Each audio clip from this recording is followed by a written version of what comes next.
BBC news আন্তর্জাতিক সংবাদে আপনাকে স্বাগতম। শুরুতেই সংবাদ শিরোনাম, এরপর বিস্তারিত। শুরুতে জানিয়ে দেব সৌদি আরবের ড্রোন হামলা, তারপর জানিয়ে দেব ইরানকে দ্রুত সিদ্ধান্ত নেওয়ার হুঁশিয়ারি ট্রাম্পের।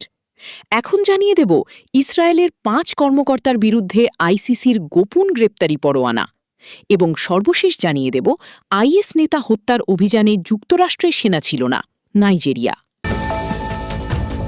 এতক্ষণ শুনছিলেন সংবাদ শিরোনাম, এখন বিস্তারিত। আপনি যদি মুসলিমদের পাশে থাকতে চান তাহলে ভিডিওতে লাইক করে চ্যানেলটি অবশ্যই সাবস্ক্রাইব করে দেবেন। সৌদি আরবে ড্রোন হামলা।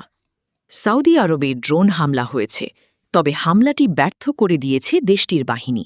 সোমবার সকালে আল জাজিরার প্রতিবেদনে এ তথ্য জানানো হয়। সৌদি প্রতিরক্ষা মন্ত্রণালয়ের মুখপাত্র মেজর জেনারেল তুর্কি আল মালিকি এক বিবৃতিতে বলেন, সোমবার সকালে ড্রোনগুলো ইরাক থেকে উৎক্ষেপণ করা হয়েছিল। তিনি বলেন, ইরাক থেকে ছোড়া 3টি ড্রোন তাদের আকাশসীমায় প্রবেশের পর ভূপাতিত করা হয়েছে। বিবৃতিতে বলা হয়, সৌদি আকাশসীমায় প্রবেশের পর ড্রোন 3টি শনাক্ত করে ধ্বংস করা হয়। সৌদি প্রতিরক্ষা মন্ত্রণালয় আরও জানিয়েছে, দেশের সার্বভৌমত্ব, নিরাপত্তা এবং নাগরিক ও বাসিন্দাদের সুরক্ষার বিরুদ্ধে যে কোনো হুমকির জবাব দেওয়ার অধিকার রিয়াদের রয়েছে। বিবৃতিতে বলা হয়, উপযুক্ত সময় ও স্থানে সৌদি আরব প্রতিক্রিয়া জানাবে এবং প্রয়োজনীয় সব সামরিক ব্যবস্থা গ্রহণ করবে। ইরানকে দ্রুত সিদ্ধান্ত নেওয়ার হুঁশিয়ারি ট্রাম্পের। মার্কিন প্রেসিডেন্ট ডোনাল্ড ট্রাম্প ইরানকে দ্রুত সিদ্ধান্ত নেওয়ার আহ্বান জানিয়ে কঠোর সতর্কবার্তা দিয়েছেন। তিনি বলেছেন, দ্রুত পদক্ষেপ না নিলে ইরান গুরুতর পরিণতির মুখে পড়তে পারে। খবর আল জাজিরার।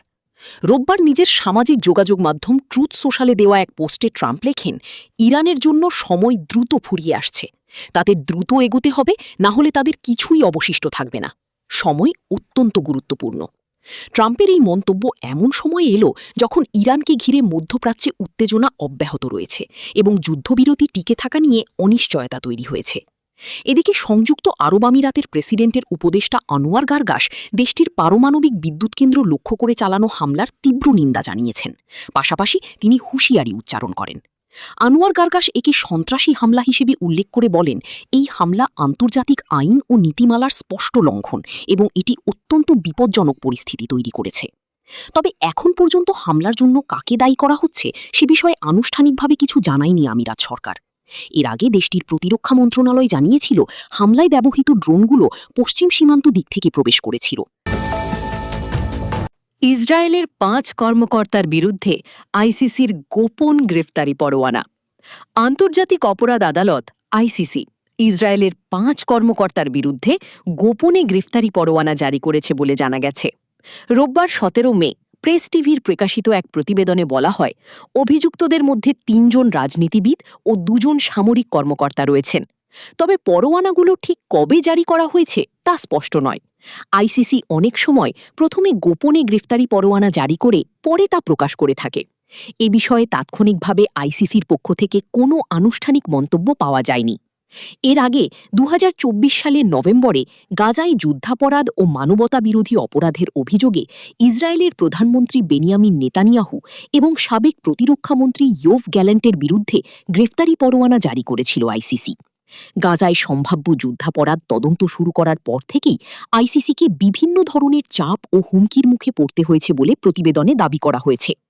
আইসিসির প্রধান প্রসিকিউটর করিম খানকে ইসরায়েলি কর্মকর্তাদের বিরুদ্ধে জারি করা গ্রেফতারি পরোয়ানা প্রত্যাহারের জন্য চাপ দেওয়া হয়েছিল বলেও জানা গেছে।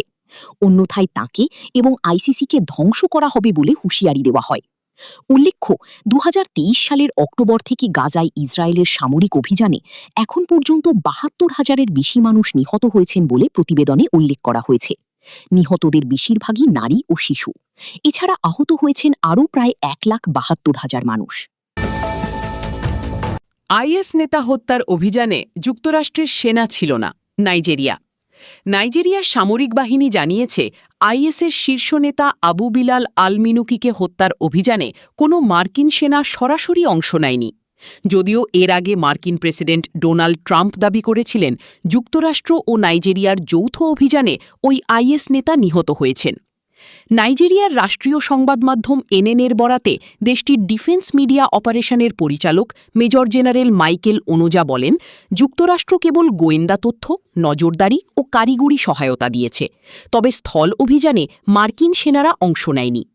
তিনি জানান, কয়েক মাসের গোয়েন্দা তৎপরতা ও সমন্বয়ের পর এই অভিযান চালানো হয়। এর আগে ২০২৪ সালে আলমিনুকি নিহত হওয়ার যে খবর ছড়িয়েছিল তা ভুল পরিচয়ের কারণে হয়েছিল, কারণ তিনি একাধিক ছদ্মনাম ব্যবহার করতেন। গত ১৬ মে ট্রাম্প ঘোষণা দেন, যুক্তরাষ্ট্রের বাহিনী ও নাইজেরিয়ার সেনাবাহিনী যৌথভাবে অভিযান চালিয়ে আলমিনুকিকে হত্যা করেছে। তিনি তাকে বিশ্বের সবচেয়ে সক্রিয় সন্ত্রাসী বলে উল্লেখ করেন। আন্তর্জাতিক গণমাধ্যমের তথ্যমতে নাইজেরিয়ার উত্তর পূর্বাঞ্চলের বর্নো রাজ্যের মেতেলে এলাকায় এই অভিযান পরিচালিত হয়। এলাকাটি আইএসের পশ্চিম আফ্রিকা শাখা আইএসওপের ইসলামিক স্টেট ওয়েস্ট আফ্রিকা প্রভিন্সের শক্ত ঘাঁটি হিসেবে পরিচিত।